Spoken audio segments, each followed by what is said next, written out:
हरीश चौधरी के सामने भारतीय जनता पार्टी और राष्ट्रीय लोकतांत्रिक पार्टी की कोई सुनीति खड़ी नहीं होगी। हरीश चौधरी ने विकास के नए आयाम स्थापित करवाए हैं। हरीश चौधरी के कार्यकाल से बायतू विधानसभा में हरीश चौधरी ने खूब विकास कार्य करवाए।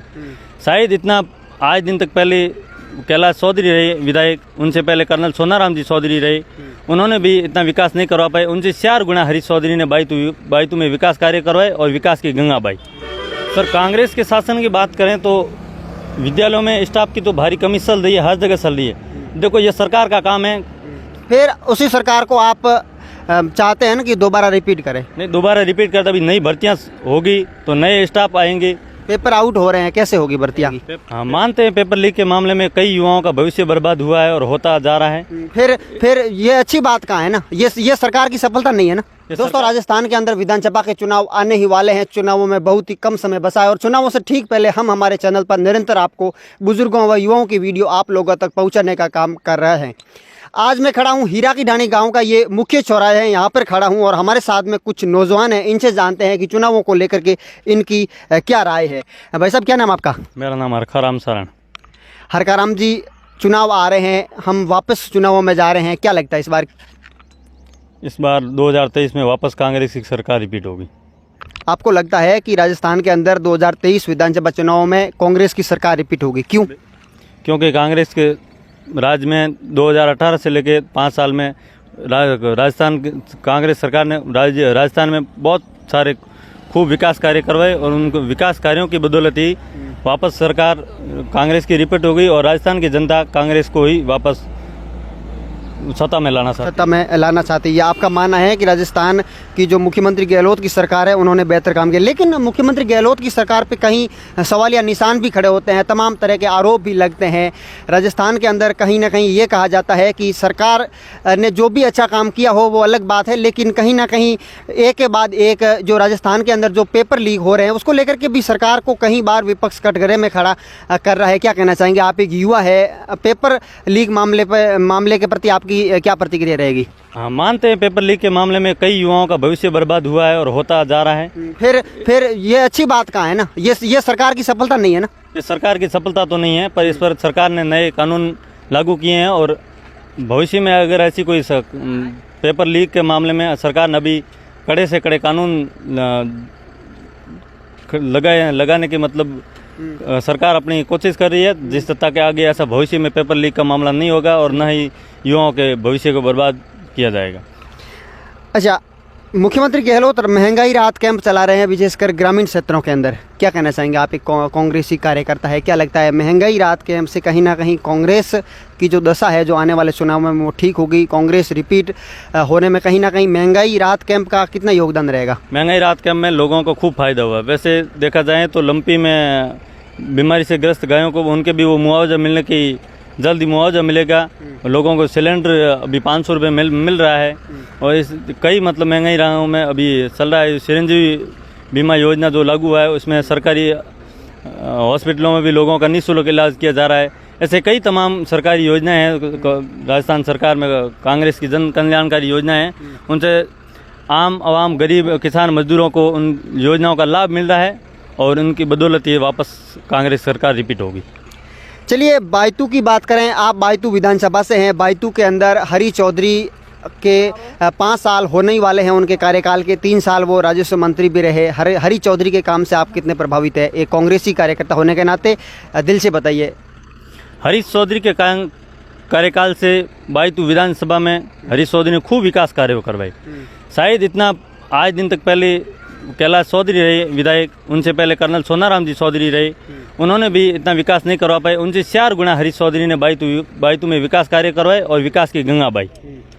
और आगे भी 2023 में ही वापस बायतू से ही हरीश चौधरी चुनाव लड़ेंगे कांग्रेस पार्टी से और यहाँ से 30,000 प्लस वोटों से जो चुनाव जीतकर वापस विधानसभा में जाएंगे।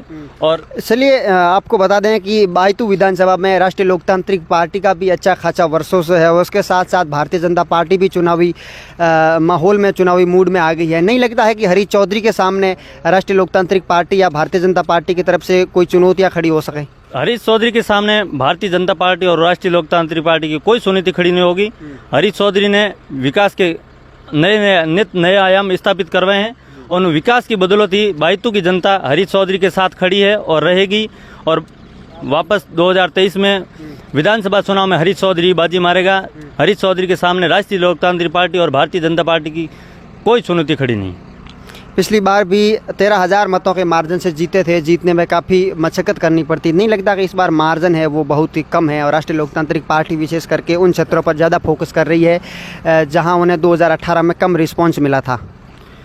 2018 में मानते कम मार्जिन से हरीश चौधरी की जीत हुई थी। बदौलत हरीश चौधरी के विकास कार्यों की बदौलत ही हरीश चौधरी को अब की बार पिछले से 3 गुना ज़्यादा से मतों से जीत हासिल हो गई।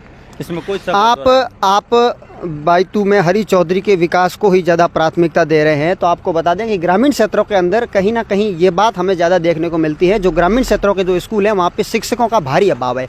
और ये एक स्कूल नहीं, 2 स्कूल नहीं, 1 गांव नहीं, 2 गांव नहीं, बल्कि समूचे बायतू बाड़मेर की यही स्थिति है धरातल पर। आप मानो या फिर न मानो, क्या कहना चाहेंगे आप? कांग्रेस के ही शासन में इस प्रकार की ये दशा हुई है, आप क्या मानते हैं? सर, कांग्रेस के शासन की बात करें तो विद्यालयों में स्टाफ की तो भारी कमी चल रही है, हर जगह चल रही है। देखो, ये सरकार का काम है। फिर उसी सरकार को आप चाहते हैं ना कि दोबारा रिपीट करें? नहीं, दोबारा रिपीट करते अभी नई भर्तियां होगी तो नए स्टाफ आएंगे। पेपर आउट हो रहे हैं, कैसे होगी भर्तियाँ? पेपर आउट हो रहे हैं, हो सकता है पेपर लीक करने में सरकार का हाथ कहीं ना कहीं नहीं है, ना के बराबर है। फिर भी सरकार अपनी तरफ से अब की बार जल्द ही नई भर्तियों को विज्ञप्ति जारी की है। अब नई भर्तियां होगी, उसमें अध्यापकों के जो यहाँ रिक्त पद चल रहे हैं वो नई भर्ती से ही पूर्ण हो सकते हैं। बाकी अपने बाड़मेर जैसलमेर ये पिछड़ा हुआ क्षेत्र है। यहाँ से पहले से पिछले काफ़ी दशक से यहाँ की शिक्षा की जो व्यवस्था है वो थोड़ी कमज़ोर थी। अभी 5, 7, 10 साल के अंदर ही अपने बाड़मेर जैसलमेर की शिक्षा में अच्छा प्रभाव, यहाँ के युवा किसान परिवार से जो पिछड़े वर्ग से युवा हैं वो अच्छी मेहनत करके बड़ी बड़ी कॉलेजों में, यूनिवर्सिटियों में पढ़ के गांव ढाणी से निकलकर प्रतिभाएं लहरा रहे हैं। तो आने वाले दिनों में ये जल्द ही ये कमियां हैं जो पूर्ण हो जाएगी और इसमें कोई शक दो राय नहीं। चलिए, मेरा आपसे अंतिम सवाल यही रहेगा। आप पढ़े लिखे नौजवान हैं, शिक्षित हैं और राजनीति के बारे में सब कुछ जानते हैं। ये लाल डायरी का क्या जिक्र है? लाल डायरी का जिक्र तो ज़्यादा मुझे इस चीज़ का मालूम नहीं है। एक कांग्रेसी कार्यकर्ता होने के नाते नहीं लगता कि कांग्रेस के अंदर कहीं ना कहीं इस प्रकार की फूट, हम चुनावों में फिर से जा रहे हैं, बहुत ही कम समय बचा और चुनावों से ठीक पहले इस प्रकार की फूट कहीं ना कहीं कांग्रेस के लिए परिस्थितियां खड़ी कर दे? लाल डायरी होता है कि नहीं होता है?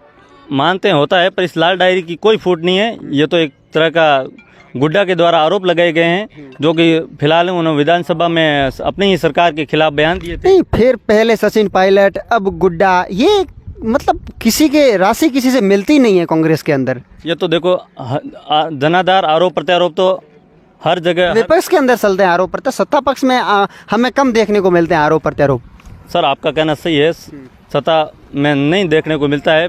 फिर भी राजनीतिक में तो हर चीज़ उठक पटक तो चलती आती है साहब, इसमें कोई शक दो राय नहीं। अभी देख लो, भारतीय जनता पार्टी में देख लो, उनके भी 2-3 गुट हैं। ये तो हर पार्टी में 2-3 गुट तो बने हुए होते हैं। हर कोई अपनी सभी को समकाने के लिए चाहता है कि मैं मुख्यमंत्री बनूं, मैं गृह मंत्री बनूं।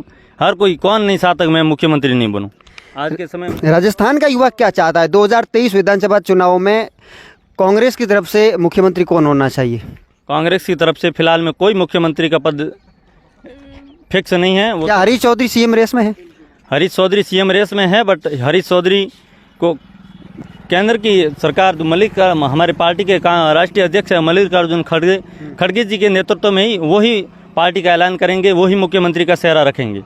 हरीश चौधरी को मानते हम मुख्यमंत्री की दौड़ में है, पर वो अपने पद से ज़्यादा अपने विकास कार्यों को प्राथमिकता ज़्यादा देते हैं और संगठन में अपनी मजबूती बनाए रखना चाहते हैं और संगठन में उनको काम करना की जारी रुचि ज़्यादा है। चलिए, बहुत बहुत धन्यवाद। तो दोस्तों, ये तस्वीरें मैंने आपको बताई बाड़मेर जिले के गिड़ा थाना क्षेत्र के हीरा की डाणी गांव के मुख्य चौराहे पे। हमारे साथ में यह कांग्रेस के एक कार्यकर्ता थे, हरकाराम जी, और इन्होंने अपनी राय रखी। आपकी क्या राय है इनके विचारों के प्रति? कमेंट सेक्शन में आप हमें ज़रूर बताइएगा। इस वीडियो में इतना ही, मिलते हैं अगली वीडियो में। नमस्कार।